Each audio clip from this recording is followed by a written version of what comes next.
100 equal to ஐங்குறு 100.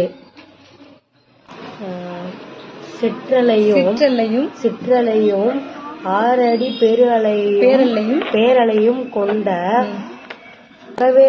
அகவேற்பாக்களையும் நூல். திணை ஒன்றுக்கு 100 பாடல்களாக 5 திணைகளுக்கு 5 நூல் பாடல்கள் 500 பாடல்கள் கொண்டது.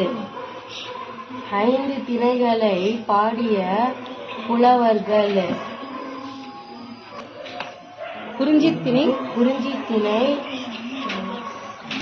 குறிஞ்சித்திணை கபிலர், முல்லைத்திணை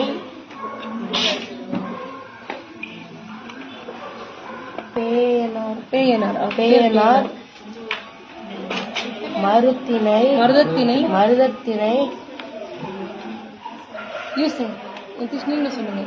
ஓரும் கோவியார், நெய்தல் திணை அம்முவனார், பாலைத்திணை ஓதலான்